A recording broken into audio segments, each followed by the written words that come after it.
What's up, Fire fam? My name's Kiahonfire, and welcome back to Subnautica Below Zero. Today we're going to be looking at some tips that will get you off and start you off in the game, and will allow you to find certain areas that will be very important throughout the game to you. So before you leave the starting zone, you actually want to look around here, because there's actually a load of stuff you can pick up here. There are flares, there's water, there's nutrient blocks. You're going to need these, and it's going to be very important you grab these, because it's going to help you out a ton when trying to play the game. And if you do get too cold, do definitely keep an eye on that, because that's something very important that you don't want to lose track of. Come over to a little flower here and warm yourself up. But definitely search the spawn area first before you go off anywhere, because this will allow you to be able to get what you need to give you a great boost. So your base should spawn in some random locations along the front bit of the reef. It can be in a different location from this, but the idea is you have the right and the left side that you can go to, and there's two goodies on each side. Or if that's a little hard for you to kind of look at or kind of know where you are, you can always go back to spawn and you can go on the right or the left side. But if we're looking at the, our little pod, I'm going to go to the right side, because it's important that you do this, because once you got some flippers or something like that, you can come over here and it's going to show you a beacon you can go to and get some good stuff. Now, usually when you go over to this beacon, it can have some nice bits and bobs. So you can get the gravity trap, you can get a bunch more water and nutrient blocks, and you can also, get fragments of sea glide. So if you're having trouble finding bits of sea glider in the starting zone, which you can very much get a sea glider in the starting zone, it's just not always easy to find all the bits that you need there. And this could be a good place to go to be able to get those essential bits. So if you keep going along, it seems that our pod is a far kind of side one this time around. So it's far on the left hand side, so we need to go very far right to be able to get where we need to be. So here we go, it's triggered already. Emergency supply cache, you can see it's popped up on the map. So we're not that far away from spawn actually, and now it's triggered. So spawn is just over that lump over there, and then you come over to this kind of area and you can get that triggered for you to be able to find some extra bits and bobs. My next tip is, if you're struggling for a little bit of early game gold and silver, there's a great place you can go. So I'm right by the spawn zone right now. I'm going to head over straight to the place that we need to go to be able to get that. So you just literally hug the right wall, and we're looking for a little cave. So here it is, not that far away. In this cave you got some nice ore here, as you can see, that you can just go ahead and you can pick up all of it. So there you go, some really easy gold and silver to get started with. So important places to go when you're kind of starting off. So for this next bit, you want to get yourself an oxygen tank and a pair of flippers, maybe the sea glide, and the thing that pulls you up out of water would be a good idea. So we're going to go, if we look at straight at spawn, that's technically you're looking at north. We're going to turn 180 from that, and we're going to go south. So there we go, and we're just going to go straight to the south. Now the great thing about this one is you want to go deep, but don't worry about losing oxygen, because you've got these great oxygen plants that you can replenish your oxygen with. You get table coral down here as well, but basically we want to go straight into the middle of it. Keep your lights off, because you don't want to make those sharkies angry. But basically what we're doing is we're going to keep going through here until we find some nice alien lights. So going down deeper, you can see I'm about 170 meters down. We're looking for a station like this. The green lights are like this. For the current map, I'm kind of 385 meters away, with that 166 meters deep.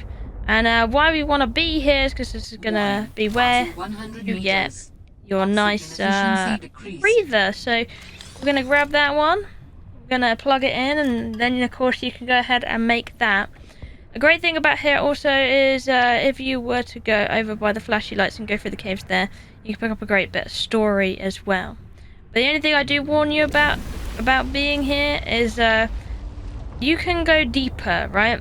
And technically, if you want to be brave, you can do that. But there's some really nasty things if you keep going deeper than this. So definitely be careful And make sure to use the oxygen plants around here, because this is a great way where you're going to get, you know, lots of resources, and then you will have those nice plants all over the place to replenish your oxygen back up again. So our next place we want to go is quite a distance away, but we're going to be heading about southeast for it. And we're going to be looking out for an island kind of like this, and that's where we want to go. There's also a lot of, well, these kind of things. Be very careful here though, there are some really nasty dinosaur things that will, well, ruin your day technically, if you're not careful. But you should get like a prompt when you come here, a beacon should pop up, and it will show you that it is a place that you can be. And it is exactly, well, it's going to take you over here, to this dock. And if we go and search the island, if you go to the top of the island, you can get some really good blueprints, including the where you get the builder's tool and all of that, if you go up here. So you want to go up here for story, you want to go up here for lots of scannables as well that you can get. And it's perfectly safe as well, you can use the flowers to heat yourself up. This place will also be the place where you're primarily getting all your sulfur as well. It is also a great place for shrub nuts. Shrub nuts are a nice kind of form of food that you can eat. But you know you're in the right place when you get to Delta Station, and you'll have all the lore here to pick up. You can actually access these buildings and go ahead inside, and there will be all your scannables and everything that you can grab. Some spare resources and food, you know, all of these essential things. You can go through here and pick up some very useful stuff. The great thing about this as well is you can also check out this map here that's going to help you a little bit, and where you want to go, aka it's going to show you the stations that are here. So you'll be able to see, you know, you got different coordinates to different places. So you start off over there. This is the island we're on with the yellow. You can see if you go to different places, you can go to all those different stations. So that is the map.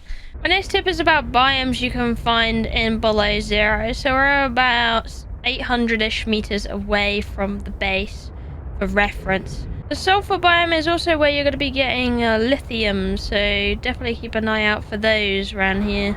Another biome we're going to be looking for also that's very important is a lot on land. Below zero is not all about the ocean. There's also actually a really good portion of the game on land that you can go ahead and find. A great way to find this way is to, you know, you want to go northwest to westerly. And basically, if you keep following the line, you'll find yourself on land. So here we go. And you definitely know you're in the right place when you find these weird little things. The eyeball jellyfish. They're pretty crazy. But we get on land, and it gets pretty cold here. So you definitely want to be careful about that. But it should be alright. There you can see everything we need. We're actually going to head over to the little pokey station over there. Pretty much, you come here and it's the cold, it's going to be cold. You don't really get a winter suit to prepare with straight away, but you can go into caves to keep yourself warm and get fruits. Later on while you're here as well, you'll also be able to get something called a snow fox, although when I have played this in the past, it is not always necessary to have it. You could keep yourself warm and go around quite easily just by eating the fruit that is offered in the caves. And there is many caves in here. You could get very lost in this area. So you may want to get some beacons with you before you come in here, because it could be pretty dangerous that way. You can also get coffee. Coffee also helps warm you up generally. But what we're looking for when you're in the ice biome to warm you up is definitely these, the fever pepper that you get. You can eat them, they're spicy, they warm you up, it's fantastic. And it's definitely a biome you'll want to be around in for a long period of time, as you've got plenty to explore here, plenty of secrets and all of that. But you especially want to find the large door here when you're here, because this is going to take you to another base. And this is another place where you can get a bunch of scannables. And you can come here pretty early on, because the threat levels of this area to get here are, there's not really much as a threat here, as long as you're following the path. My next tip I'm going to give you is about some really easy food sources that you can get. So, as well as the mushrooms where you live that you could chop up with your knife, there are some really handy plants you could go ahead and pick up. So these are usually, you know, by the back of the right and the left side of spawn. You can go under the icicles and you'll find these, the frost anemone huts. You can pick them up and they will provide you some really nice food and water, and they only take like a small slot as well, a one slot. So you go ahead and grab those and they can really help get you some really nice food and water.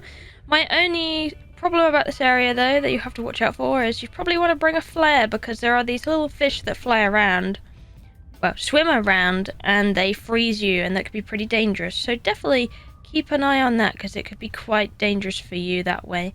May I say, this is also a great place under these areas with the fruits to get salt if you need to cure your food with that. My next tip is about monkey caves. Now there's quite a few of them and they're pretty much everywhere in this DLC. So basically you get these massive caves. They look very much like this. It could be quite deep and they have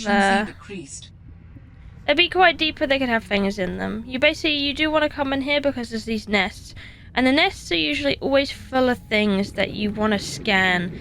So you'll get like your mobile bay here. You could get several other things here. Wherever you go, there is a bunch of these caves, so definitely check them out. Another thing about these caves that look like this, there's actually a beacon that will put you right on one in the beginning, which is great, is the type of ores. So if you're looking for lead, you want to look for galenas. So these are things you can break and it will drop either titanium or it will drop out lead for you. Another thing you're going to get is the argentite outcrop, so you can break those and it will sometimes give you some silver nodes.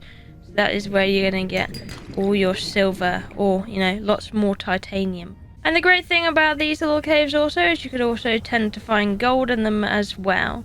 But it does seem to be, you know, much more rarer than the other lot of ones I've shown you.